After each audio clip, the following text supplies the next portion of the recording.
தொழிலதிபர்கள் அப்படிதான்.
வேலை வாங்கியிருக்கவர் பணம் கொடுக்கட்டும். இடம் வாங்கினா பணம் கொடுக்கணும்ல. நாங்களாம் டைரெக்ட் பணம் கொடுத்ததே இடம் வாங்குவோம். ரெடி காசு குடிஞ்ச நான் போயிட்டு இருக்கோம்.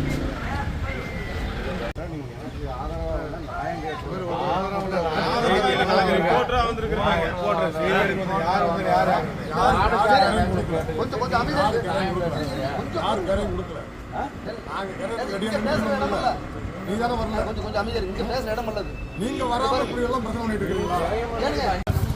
நான் சார்கிட்ட சொல்லணும். ப்ளீஸ் கொஞ்சம் அமைதியா இருங்க. இதனால என்ன இந்த இடத்துல பஞ்சாயத்து பண்ண முடியுங்களா?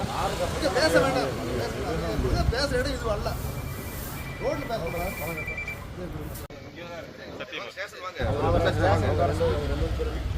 ராஜாராம் சத்தியமூர்த்தி. சரி வாங்க.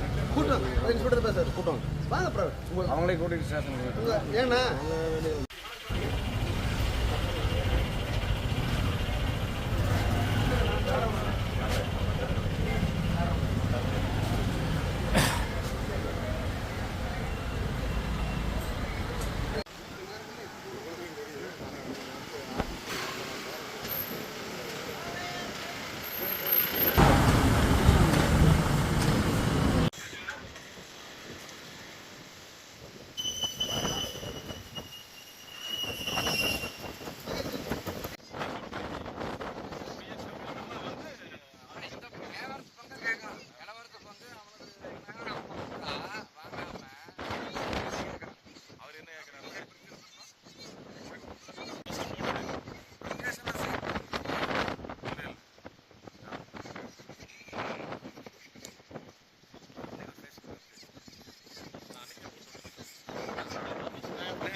என் பேர் ரவிச்சந்திரன்.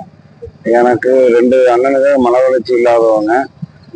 என்னுடைய 2 சொத்துல ஒரு சொத்தை கரையமண்ணியும் சுகுமாரும் ஸ்டாலினும் பண்ணாரியம்மன் சுகுமாரும் இந்த அண்ணாச்சிங்கிற ஸ்டாலினும் கரையமண்ணியும் 65 லட்சம் ரூபா பணம் தராம இன்னும் 5 ஆண்டு காலமா என்னை ஏமாத்திட்டு மன வளர்ச்சி இல்லாத என்னுடைய அண்ணனுங்களோட மருத்துவ செலவு பராமரிப்புக்கு பணம் எதுவும் கொடுக்காம ஏமாத்தி என்னோட இன்னொரு இடமான பூமியில 65 சென்ட் இடத்த எக்ரிமெண்ட் போட்டு பதிஞ்சு அதை எக்ரிமெண்ட்டை கரையவும் பண்ணாம ரத்து பண்ணி தராம மன வளர்ச்சி இல்லாத என்னோட அண்ணனுங்க 2 பேர்த்தோட மீதமுள்ள 2 பங்கான 1 ஏக்கர் 33 சென்ட் பூமிய அபகரிக்கிற கெட்ட எண்ணத்துல சுகுமாரும் ஸ்டாலினும் செயல்படுறதும் இல்லாம எனக்கு தர வேண்டிய பணத்தை கேட்டு போனா என்னை கொலை மிரட்டல் விடுறாங்க.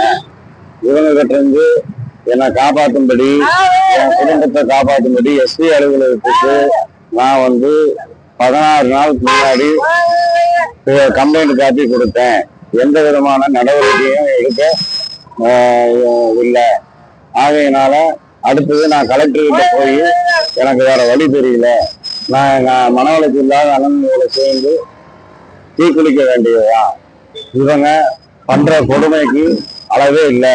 என்ன மாதிரி பல பேர்த்துக்கு குடும்பத்துல எகிரிமெண்ட்டை பகிர்ந்துக்கிட்டு யாருக்கும் கரையம் பண்ணாம எல்லாத்தையும் சிரமப்படுத்தி எல்லாரையும் கொடுமைப்படுத்திட்டு வர்றாங்க. இவங்களை கேட்கறதுக்கு ஆள் இல்லாத தைரியத்துல இப்படி மிக மோசமா நடந்துக்கிறாங்க. சட்டம் இவங்களை தடுத்து இவங்ககிட்ட இருந்து எங்களை மாதிரி ஏழ்மையானவங்களை காப்பாற்று மாதிரி கேட்டுக்கொள்கிறேன். நன்றி. அண்ணாச்சிங்கிற ஸ்டாலின் வீட்டுக்கு முன்னாடி உட்கார்ந்துருக்கேன். இவர் சொந்த ஊர் வாகரையில இங்க பூமியெல்லாம் வாங்கி இப்படி எல்லா இடத்தையும் எக்ரிமெண்ட் போட்டு கரையம் பண்ணாம எக்ரிமெண்ட்டை பதிஞ்சு எல்லாத்தையும் கொலை மிரட்டல் விட்டுட்டு எல்லாத்தையும் ஏமாத்திட்டு வர்றாரு. இதனால நாங்க உண்ணாவிரதம் இருக்கிறதுக்காக இன்னைக்கு என்னோட மன வளர்ச்சி இல்லாத அண்ணங்களோட வந்திருக்கேன். எத்தனை நாள் ஆனாலும் சாகும் வரை உண்ணாவிரதம் இருக்க போறேன்.